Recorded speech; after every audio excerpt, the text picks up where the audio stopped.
विद्यार्थी मित्रांनो, कसे आहात? घरी काळजी घेताय ना? कारण कोरोनाचा प्रादुर्भाव हा मोठ्या प्रमाणावरती वाढतो आहे, अगदी आपल्या आसपास येऊन पोचलेला आहे. त्यामुळे आपण अधिकाधिक काळजी घ्यावी ही या निमित्ताने मी तुम्हाला आव्हान करतो. तुम्ही काळजी घ्याल, कारण तुम्ही सुज्ञ आहात. कारण FY BComचं एक वर्ष शिकून तुम्ही SY BComमध्ये आलेले आहात. तर आता आपण पाठीमागच्या तासांना काय काय झालं ते थोडंसं लक्षात घेऊया आणि मग आपण पुढे जाऊया. आपण उद्योजकतेची मूलतत्वे हा खूप इंटरेस्टिंग विषय आहे, तो आपण शिकत आहात. त्याच्यामध्ये आपण सुरुवातीला प्रस्तावना लक्षात घेतली, त्यानंतर उद्योजकाची संकल्पना लक्षात घेतली. उद्योजकाची संकल्पना लक्षात घेत असताना 16व्या शतकापासून ते अगदी 21व्या शतकापर्यंत उद्योजकतेच्या संकल्पनेमध्ये कशा पद्धतीनं भर पडत गेला ते आपण या विद्यार्थी मित्रांनो याच्यामध्ये पाहिलं. उद्योजकांची उत्क्रांती आपण लक्षात घेतली. फ्रान्समध्ये किंवा फ्रेंच भाषेत जे काही फ्रेंच अर्थतज्ञ आहेत रिचर्ड कॅन्टिलॉन यांनी ही उद्योजकाची संकल्पना पहिल्यांदा वापरली आणि त्यानंतर मग त्याच्यामध्ये मोठ्या प्रमाणावरती वाढ विस्तार झालेला आहे. अगदी आज तुम्ही त्याचा अभ्यास करत आहात. उद्योजकांचा आपण अर्थ आणि व्याख्या लक्षात घेतल्या. 2 व्याख्या रिचर्ड कॅन्टिलॉनची सुद्धा घेतली, पीटर ड्रक्करची एक घेतली आणि माझ्यासारख्या सामान्य माणसाची एक त्याच्यामध्ये व्याख्या आपण लक्षात घेतलेली आहे. त्यानंतर उद्योजकाची कार्ये जी आहेत, आपण माझ्या माहितीप्रमाणे आपण 9च कार्ये लक्षात घेतली आणि ती अतिशय महत्त्वाची कार्य आहेत. नवनिर्मिती असेल, जोखीम स्वीकारणं असेल, संधी शोधणे असेल वगैरे वगैरे. उदाहरणासह मी तुम्हाला ते स्पष्टीकरण देण्याचा प्रयत्न केला. त्यानंतर आपण यशस्वी उद्योजकाचे गुण पाहिलेत. माझ्या माहितीप्रमाणे आपण 2 लेक्चर्स त्याच्यासाठी घालवलेले आहेत आणि आत्मविश्वास असू दे, दूरदृष्टी असू दे किंवा 10 C's असू देत, जे कॅरेक्टर असेल, कमर्शियल सेन्स असेल किंवा क्रिएटिव्हिटी असेल वगैरे वगैरे. हे तुम्हाला यशस्वी उद्योजकाकडे कोणते गुण असावेत हे तुमच्या लक्षात आलेलं आहे. त्यानंतर आपण उद्योजकाचे प्रकार पाहिले. क्लोरन्स डॅन्डॉफने जे आपल्याला 4 सांगितलेले होते, नवनिर्मितीवादी उद्योजक किंवा अनुकरणवादी उद्योजक, सावध उद्योजक, निष्क्रिय उद्योजक वगैरे वगैरे. त्यानंतर लिंगभेदानुसार वगैरे असं आपण हे जे प्रकार आहेत ते लक्षात घेतलेले होते. त्यानंतर उद्योजक निर्माण होण्यातील जे अडथळे आहेत ते अडथळे विद्यार्थी मित्रांनो आपण लक्षात घेतले. हे अडथळेसुद्धा मग त्यातले आर्थिक असतील, सामाजिक असतील, वेगवेगळ्या प्रकारचे अडथळे आपण लक्षात घेतले आणि अडथळ्यानंतर विद्यार्थी मित्रांनो आपण आता जो पुढचा आणि या पहिल्या युनिटमधला जो शेवटचा भाग आहे, आधुनिक युगात सध्याच्या उद्योजकापुढील आव्हाने, हे आव्हाने विद्यार्थी मित्रांनो आपण लक्षात घेणार आहोत. त्याच्या संदर्भातली प्रस्तावना आपण लक्षात घेऊया. आधुनिक युग जे आत्ता आहे, म्हणजे तुम्ही ज्या युगामध्ये कार्य करता आहात ते अत्यंत वेगवान आहे आणि वेगवानच नाही तर त्याच्यामध्ये सातत्यानं नवनवीन प्रकारचे बदल होत आहेत आणि त्याचबरोबरीनं हे जे हा जो युग आहे, आधुनिक युग जो आहे हा अगदी अनिश्चिततेचा मानला जातो. उदाहरणार्थ तुम्ही बघा, मागच्या वर्षी आपण ज्यावेळेला फर्स्ट इयरमध्ये शिकत होतो त्यावेळेला आपल्याला माहीत होतं का की पुढच्या वेळेला आज कोरोनासारखा विषाणू येईल आणि त्यामुळे हे वेगवान चाललेलं जग आहे हे एका ठिकाणी स्टॉप होईल आणि सर्वच अर्थव्यवस्था थांबेल. सर्वच लोकांना, अगदी कोणीही असू दे, त्या प्रत्येक लोकांना या ठिकाणी त्यांचं काम थांबवावं लागेल आणि या कोरोना विषाणूच्या भीतीनं घरात बसावं लागेल असं आपल्याला वाटलेलं नव्हतं.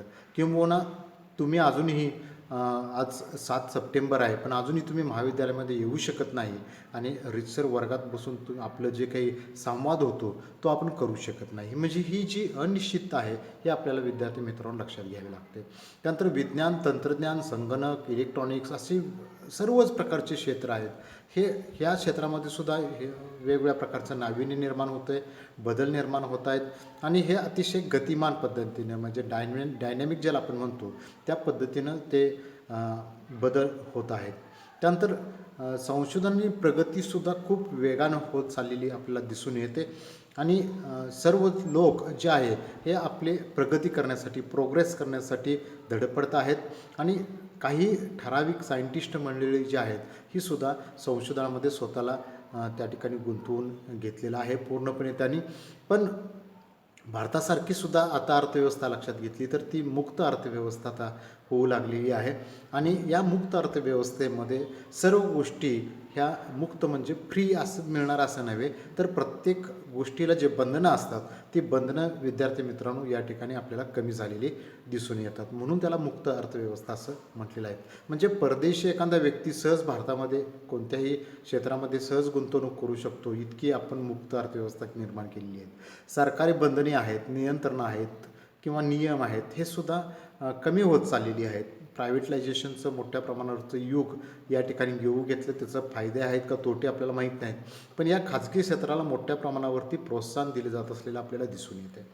त्यानंतर जी वेगवेगळ्या प्रकारची आव्हानं आहेत ती आव्हानंसुद्धा वेगवेगळ्या माध्यमातून जरी आपल्या पुढे येत असेल तर त्या आव्हानाला कसं सामोरं जायचं ही याचे सुद्धा रेमेडीज आपल्या समोर असल्याचं पाहायला मिळतं. त्यामुळं आपण त्या आव्हानांना आता फार मोठं घाबरून जात नाही, परंतु ती आव्हानंसुद्धा आहेत ही आता कमी कमी होत चाललेली आहेत. स्वातंत्र्य मिळत आहे, आर्थिक स्वातंत्र्य आहे, सामाजिक स्वातंत्र्य आहे, सगळ्या प्रकारचं स्वातंत्र्य. भारत तर हा लोकशाही प्रधान देश आहे, त्यामुळे भारतामध्ये आपल्याला सर्व प्रकारचं स्वातंत्र्य आपल्याला असलेलं पाहायला मिळतं. परंतु दुसऱ्या बाजूला आपण लक्षात घ्यायला पाहिजे की ग्राहकांच्या अपेक्षामध्ये खूप मोठ्या प्रमाणावरती वाढ होत चाललेली आहे. आणि आपण अर्थव्यवस्था मुक्त केल्यामुळं परदेशी बहुराष्ट्रीय कंपन्या ज्या आहेत मोठमोठ्या त्यासुद्धा आपल्यामध्ये आता स्पर्धा करू लागलेल्या आहेत. आणि त्या तीव्र मोठ्या स्वरूपाच्या स्पर्धेला आपल्या उद्योजकांना सामोरं जावं लागत आहेत. रोबोचा वापर होत चाललेला आहे. त्यामुळं मनुष्यबळाचं काय करायचं. भारतासारख्या 134 कोटी लोकसंख्या असलेल्या देशामध्ये मोठ्या प्रमाणावरती बेरोजगारीचा प्रश्न आहे. आणि अशा परिस्थितीमध्ये आता अगदी कोल्हापूरच्या MIDCमध्ये सुद्धा रोबो येऊन पोहोचलेला आहे. एखादं असं शॉप दिसतं आपल्याला की त्या ठिकाणी मनुष्यच नाही, फक्त रोबो व्यवस्थितपणे ऑपरेट करतो का नाही हे पाहण्यासाठी एक व्यक्ती त्या ठिकाणी ठेवला जातो. अखंड कारखान्यामध्ये तुम्हाला फक्त रोबोच दिसतील आणि एक मनुष्य ते ऑपरेट करण्यासाठी पाहायला मिळतो. आपल्या बाकीचे मनुष्य काम करताना तुम्हाला दिसतच नाहीत. म्हणजे हे सुद्धा आता आपल्या उद्योजकापुढचं मोठं आव्हान आहे. कारण रोबोचा खर्च आपल्याला परवडणार आहे का, त्याचा मेंटेनन्स परवडणार आहे का वगैरे महत्त्वाच्या गोष्टी आहेत.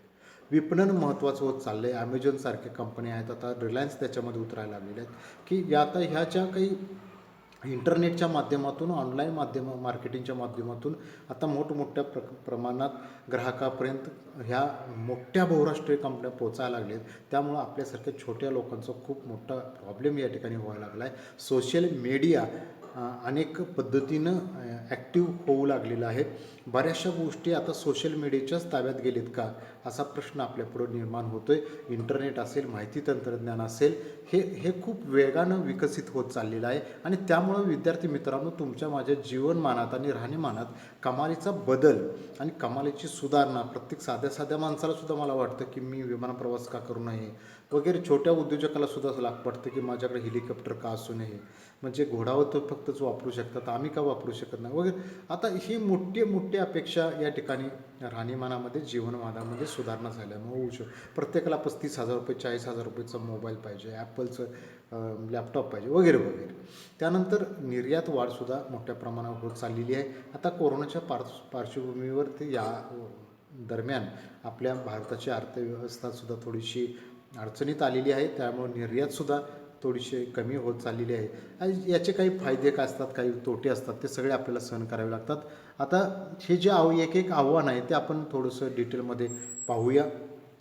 पहिलं सगळ्यात मोठं आव्हान जे उद्योजकापुढं असतं, मग ते आत्ताचं असू दे, सध्याचं असू दे किंवा भविष्यकाळामध्ये होऊ घातलेला उद्योजक असू दे, त्याच्या पुढं मोठं आव्हान आहे ते आर्थिक आव्हान. आणि कोणतंही कसं असतं प्रत्येक गोष्टीचं नाटक करता येतं, पैशाचं नाटक करता येत नाही. वित्तपुरवठा हा अतिशय सुरक्षित पाहिजे. तुम्हाला जर माहिती असेल की मला पुढच्या महिन्यामध्ये एवढी रक्कम उपलब्ध होणार आहे, माझं भांडवल एवढं उपलब्ध होणार आहे, तुम्ही त्याच्या अगेन्स्ट मग किती प्रोडक्शन करायचं, किती मार्केटिंग करायचं याचं प्रॉपर प्लॅनिंग करू शकता. म्हणून आपल्या शरीरामध्ये जसं रक्ताला महत्त्व आहे, रक्ताच्या पुरवठ्याला महत्त्व आहे, त्याचा जो काही आपण म्हणतो बी पी, म्हणजे जे काही आपलं ब्लड सर्क्युलेशनचा जो काही रेट असतो तो 80-120 असावा लागतो. मग तो जर काही कमी जास्त झाला तर त्याचे कमी होऊन चालत नाही ना, तो जास्तही चालत नाही. 120च्या वरतीही जाऊन चालत नाही, 80च्या खालीही जाऊन चालत नाही. त्यामुळं वित्तला सुद्धा जसं रक्ताला शरीरामध्ये महत्त्व आहे तसं वित्त पुरवठ्याला आपल्या व्यवसायामध्ये महत्त्व आहे. त्याची उपमा रक्त पुरवठ्याची वित्तला पुरवठ्याला दिलेली आहे. त्यानंतर 2 गोष्टी महत्त्वाच्या असतात आणि या दोन्ही गोष्टीचे दोष किंवा त्याचे फायदे म्हणता येणार नाहीत, पण दोष आपल्याला लक्षात घ्यायला पाहिजेत. कमी भांडवलीकरण. कमी भांडवलीकरण म्हणजे 10,000 रुपये भांडवल लागत असेल तर ते आता 5,000 भागते असं नव्हे, त्याचा अर्थ तसा नव्हे. तर 10,000 रुपये तुमचं भांडवल आहे, पण तेवढ्याच सगळ्या कारणासाठी, तेवढ्याच उत्पादनासाठी, तेवढ्याच सगळ्या गोष्टी करण्यासाठी त्याच स्वरूपाचा दुसरा व्यवसाय किती रुपये भांडवला वापरतो आणि तो जर व्यवसाय 8,000 रुपये वापरत असेल आणि तुम्हाला 10,000 रुपये लागत असतील आणि तुम्ही एकाच प्रकारचं प्रोडक्ट तयार करताय, एकाच किमतीला विकताय, पण तुम्हाला लागणारं भांडवल जास्त आहे आणि दुसऱ्या कंपनीला लागणारं भांडवल कमी आहे, तर तुमचं ओव्हर कॅपिटलायझेशन झालं, म्हणजे जादा भांडवलीकरण झालं आणि त्यांचं कमी भांडवलीकरण झालं. म्हणजे एकाच उदाहरणामध्ये तुम्हाला हे दोन्ही मुद्दे लक्षात येऊ शकतात. म्हणजे तुम्ही पुढं जे आउटपुट देणार आहे ते सेम आहे, पण ते आउटपुट देत असताना एक कंपनी एवढं भांडवल गुंतवते, बी कंपनी त्याच्यापेक्षा कमी भांडवल गुंतवते. मग जादा भांडवल गुंतवत असेल तर तुमचं जादा भांडवलीकरण झालं आणि कमी भांडवलीकरण तुम्ही गुंतवत असाल तर कमी भांडवलीकरण झालं. मग प्रॉपर म्हणजे 10,000 रुपयाची अपेक्षा असताना तुम्ही 12,000 रुपये गुंतवताय आणि 10,000 रुपयाची अपेक्षा असताना भांडवलाची तुम्ही 8,000 रुपये गुंतवताय. 12सुद्धा ओव्हर कॅपिटलायझेशन झालं, 8सुद्धा अंडर कॅपिटलायझेशन झालं. प्रॉपर कॅपिटलायझेशन आहे ते 10,000 आहे, 10,000 आहे. 8ही होऊन चालणार नाही, त्याचेही दुष्परिणाम आहेत आणि 12ही तर होऊन चालणारच नाही, कारण त्याचेसुद्धा दुष्परिणाम आहेत. त्यामुळे कमी भांडवलीकरण किंवा जादा भांडवलीकरण नाही, तर प्रॉपर कॅपिटलायझेशन, योग्य भांडवलीकरण हाच त्या ठिकाणी महत्त्वाचा भाग आहे. व्यवसायामध्ये आपल्याला स्थिर आणि खेळतं भांडवल याचं प्रमाण लक्षात घ्यावं लागतं. काही व्यवसायाला स्थिर भांडवल जास्त लागतं, काही व्यवसायाला खेळतं भांडवल जास्त लागतं. मग या खेळतं भांडवल ज्यांना जास्त लागतं त्यांना आपल्याला तो कॅश क्रेडिटसारखा मोठा विषय लक्षात घ्यावा लागतो आणि ज्यांना स्थिर भांडवल लागतं त्यांना सुरुवातीलाच मोठ्या प्रमाणावरती भांडवल गुंतवावं लागतं. त्यामुळे सुरुवातीला त्या व्यवसायाची एवढी भांडवल गुंतवण्याची खरोखर ताकद असते का, हे या ठिकाणी पाहणं खूप औचित्याचं ठरतं. त्यामुळं स्थिर भांडवल आणि खेळतं भांडवल याचं प्रमाण आपल्याला लक्षात घ्यावं लागतं. ते प्रमाणावरती आपलं आर्थिक जे काही आपलं संकट आहे किंवा आपले आर्थिक नियोजन आहे ते आधारित असतं. योग्य व किफायतशीर मार्गाने आपल्याला हे भांडवलाचं संकलन करावं लागतं. कारण विद्यार्थी मित्रांनो, भांडवल उभारण्यासाठी सुद्धा आपल्याला खर्च करावा लागतो, हा मुद्दा आपण या ठिकाणी समजावून घ्यायला पाहिजे. त्यानंतर अतिरिक्त निधी, योग्य गुंतवणूक. आता तुम्ही लक्षात घ्या, कोरोनाची परिस्थिती आहे. गेली 6 महिने झालं आपण कोरोनाच्या विरोधात लढाई देतो. काही उद्योग व्यवसाय बंद आहे. अशा बंद उद्योग व्यवसायाकडं जर काही अतिरिक्त निधी असेल, त्यांनी पहिला काही निधी साठवून ठेवला असेल, अगदी आपल्या कुटुंबाचा जरी विचार केला, जर तुम्ही जानेवारी, फेब्रुवारी, मार्चमध्ये किंवा त्याच्या अगोदर डिसेंबर, नोव्हेंबरमध्ये जर काही पैसे तुम्ही बचत बाजूला करून ठेवले असतील, तेवढासा अतिरिक्त निधी ठेवला असेल, तर तो आता तुम्हाला या 6 महिन्यामध्ये उपयोगाला असेल. पण अगोदरच तुमचं जर ओव्हर बजेट असेल आणि ओव्हर एक्सपेन्सेस असतील, जादाच खर्च असेल, तुम्हीच दुसऱ्याचं देणं असेल, तर या 6 महिन्यात तुम्ही आणखी आर्थिक घाईत लोटला, तुम्हाला आणखी प्रॉब्लेम झाला. म्हणून नेहमी लक्षात ठेवा की आपण कॉमर्सचे विद्यार्थी आहोत. त्यामुळं खर्च करत असताना 10 रुपये असतील तर त्यातला 1 रुपया बाजूला काढून ठेवा. 2च रुपये काढून ठेवायला पाहिजेत ॲक्च्युली. 2 रुपये बाजूला ठेव, 8 रुपये खर्च कर. 100 रुपये आहेत, 80 रुपये खर्च कर, 20 रुपये बाजूला ठेव. 20% 1,000 रुपये असतील, 200 रुपये बाजूला ठेव, 800 रुपये खर्च कर. कॉमर्सच्या माणसांनी तरी हे आर्थिक बजेट हे निश्चितपणे चांगलं सांभाळलं पाहिजे. हे 200 रुपये, 20 रुपये, 2 रुपये आहेत, तर हा अतिरिक्त निधी आपला आहे की तो संकटकालीन आपल्याला उपयोगी ठरणार आहे. ज्या वेळेला व्यवसायाला, आपल्या कुटुंबाला आर्थिक अडचण भासणार आहे, त्यावेळेला हा अतिरिक्त निधी आहे आणि पुन्हा त्याची ज्या वेळेला गुंतवणूक करणार असतो आपण, तीसुद्धा अतिशय योग्य पद्धतीनं करणं आवश्यक आहे. विस्तारासाठी आपल्याला योग्य प्रमाणात वाढीव निधी बाजूला काढून ठेवावा लागतो एक्सटेन्शन फंड म्हणून. आणि सगळ्यात व्यवसायाची मोठीच जबाबदारी आहे की आपला वित्तपुरवठा सुरळीत राखणं. ही प्रत्येक व्यवसायाच्या पुढचं मोठं आव्हान आहे. दुसरं आव्हान येतं ते थोडासा वेगळा भाग येतो, त्याच्यामध्ये सामाजिक आव्हान आहे. प्रत्येक व्यवसायाचा समाजाशी घटक असतो, संबंध असतो. कारण अनेक घटक आपण समाजामधून घेतलेले असतात आणि त्या घटकांच्या प्रती आपल्याला काही जबाबदारीसुद्धा पार पाडावी लागते. अनेक घटक आपण मदतीसाठी घेत असतो, वेगवेगळ्या प्रकारचे असतात. किंबहुना प्रत्येक गोष्ट व्यवसायाची जी असते ही समाजाचीच असते, समाजाशीच संबंधित असते. त्यामुळे त्याच्या प्रित्यर्थ, त्याची परतफेड म्हणून आपल्याला काही सामाजिक जबाबदारी पार पाडावी लागते. त्यामुळं जर आपला व्यवसाय जर आपण अशा पद्धतीनं सामाजिक जबाबदारी पार पाडत असेल तर निश्चितपणे व्यवसाय आणि समाज यांचं जे काही नातं आहे ते नातं चांगलं राहतं. आणि जर आपण आम्ही कष्ट करतोय, आम्हीच मिळवणार आणि आम्हीच खर्च करणार, हा जर तुम्ही स्वार्थ ठेवला तर तुम्ही मिळवत असताना समाजाने तुम्हाला वेगवेगळ्या प्रकारे प्रत्यक्ष मदत केलेली असते. ती मदत विद्यार्थी मित्रांनो आपल्याला विसरून चालत नाही. त्यानंतर आपण पुढच्या मुद्द्याकडे जाऊया. तांत्रिक आव्हानं आहेत आणि ही तांत्रिक आव्हानं फार डेंजर असतात. कारण तंत्रज्ञान बदलाचा वेग जो आत्ताचा आहे तो अफाट आहे, प्रचंड आहे. आणि तुमचा व्यवसाय जर तुम्ही त्या पद्धतीनं बदलता ठेवला नाही तर तुम्हाला तुमचा व्यवसायाचा गाशा लवकर गुंडाळावा लागतो. म्हणून आज व्यवसायाला मी तुम्हाला सहसा आता खर्चाचं सांगितलं ना की 1,000 रुपयेमध्ये 200 रुपये बाजूला ठेवा. त्याच पद्धतीनं त्या 800 रुपये राहिलेल्यातला खर्च करत असताना त्यातला 5-50 रुपये तुम्ही संशोधनासाठी तुमच्या व्यवसायातला ठेवला पाहिजे, की जे आपल्याला नवीन काही करायचं आहे. अगदी कुटुंबामध्ये सुद्धा आपल्याला हा खर्च बाजूला करून ठेवला पाहिजे, हा पैसा अतिरिक्त बाजूला ठेवायला पाहिजे. त्या 800 रुपयामधले 5-50 रुपये बाजूला ठेवले पाहिजेत, की आपल्याला जे काही नवीन करायचं आहे त्या नवीन करण्यासाठी आपल्याला हा खर्च करता येईल. हे विद्यार्थी मित्रांनो लक्षात घ्या. स्वतंत्र पाहिजे आपलं संशोधन आणि विकास विभाग प्रत्येक व्यवसायामध्ये स्वतंत्र पाहिजे. त्याच्यासाठी जे व्यक्ती आपण असतात ते सुद्धा सायंटिस्ट लेवलचे असतात. त्यांच्यासाठी आपण योग्य सेवा सुविधा उपलब्ध करून दिल्या पाहिजेत, सवलती उपलब्ध करून द्यायला पाहिजे. त्यांची येण्या जाण्याची टायमिंगवरती बंधन घालून चालणार नाही. ते रात्रंदिवस बसून त्या ठिकाणी काम संशोधन करणार, दुसऱ्या दिवशी येताना कदाचित उशिरा येणार, एखाद दिवस येणार नाही. असं तुम्हाला काही रिस्ट्रिक्शन ठेवून चालणार नाहीत. त्यांना काही फंड्स पाहिजे असतील तर ते उपलब्ध करून देतील. असं तुम्ही त्याला ज्या वेळेला स्वातंत्र्य वेगळ्या प्रकारचं द्याल त्यावेळेला ते मनापासून काहीतरी नाविन्य निर्माण करण्याचा प्रयत्न करते. नवनवीन तंत्रज्ञान असेल, नवनवीन वस्तू असतील, नवनवीन उत्पादन पद्धती असेल, कच्चा माल असेल, प्रक्रिया असेल, सुविधा असेल, या सगळ्यांचा या ठिकाणी आपल्याला वेगवेगळ्या नाविन्याचा शोध घ्यावा लागतो आणि भविष्यासाठी ते आपल्याला खूपच प्रेरणादायी ठरत असतं. मग जर आपल्याला व्यवसाय नेहमी आपला ॲडव्हान्स ठेवायचा असेल, अद्ययावत ठेवायचा असेल तर संशोधन आणि विकासाचं जे आव्हान आहे आपलं ते आपण स्वीकारला पाहिजे. त्याच्यासाठी आपलं तंत्रज्ञान हे सातत्यानं विकसित ठेवण्याचा प्रयत्न करायला पाहिजे.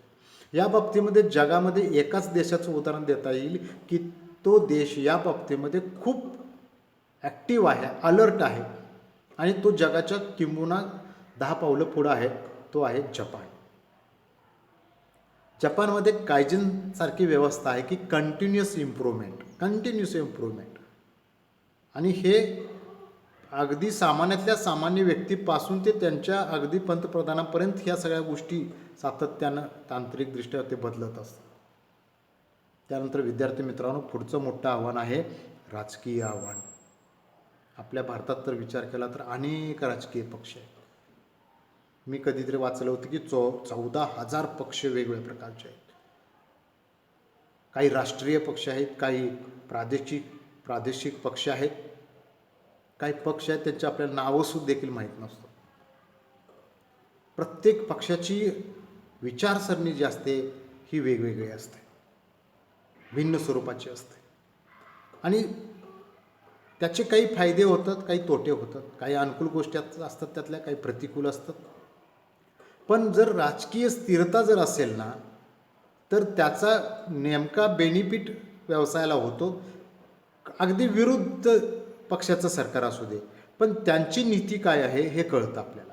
पण ते जर स्टेबल असेल तर आपल्याला या गोष्टीचा फायदा होणार आहे किंवा या गोष्टीचा लॉस होणार आहे, आपल्याला या गोष्टीला समर्थन मिळणार आहे किंवा आपल्याला या गोष्टीला विरोध होणार आहे, हे स्पष्टपणे समजतं आणि त्याप्रमाणे मग आपल्याला धोरणं आखता येतात.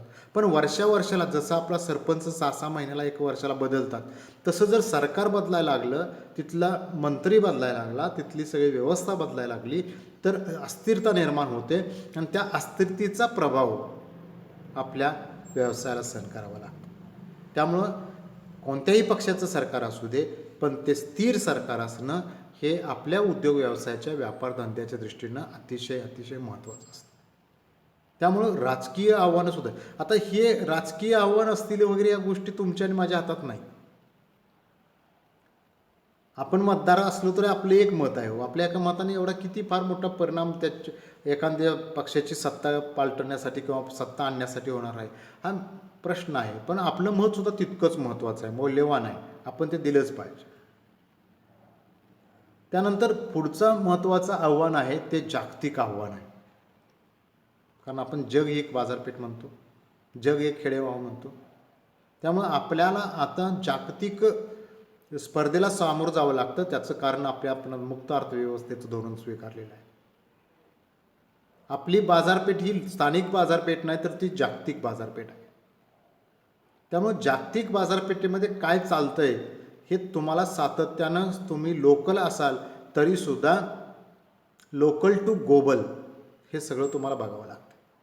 संगणक असेल, इलेक्ट्रॉनिक्स असेल, बँकिंग असेल, पर्यटन असेल, वाहतूक असेल, विमा असेल, किरकोळ व्यापार असेल, इत्यादी क्षेत्रात ना खूप मोठी जागतिक आव्हानं आहेत. कारण आता हे सगळे जे काही आता आपण जे तुमच्या स्क्रीनवरती दिसतात ना सगळे क्षेत्र, ही आता जागतिक पातळीवरती खूप सेन्सिटिव्ह बनलेली आहे. किरकोळ व्यापारसुद्धा खूप सेन्सिटिव्ह बनलेला आहे. आता तुम्हाला परवाच रिलायन्सनी बिग बाजार विकत घेतला. त्याच्यामध्ये ॲमेझॉनसारखी, वॉलमार्टसारख्या जगातल्या महापराय कंपन्या त्याच्यामध्ये रेसमध्ये होत्या, तरीसुद्धा रिलायन्सनं ते घेतलं.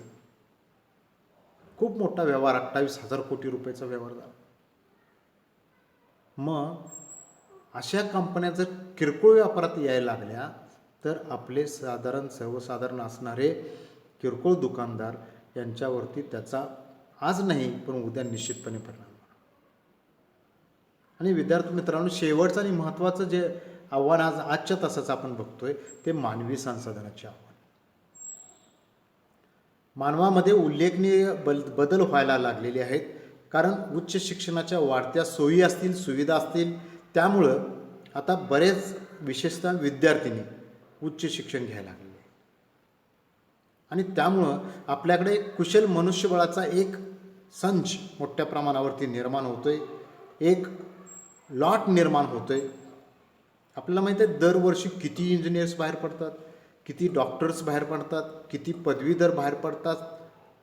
मग त्यांच्या हाताला काम आहे का?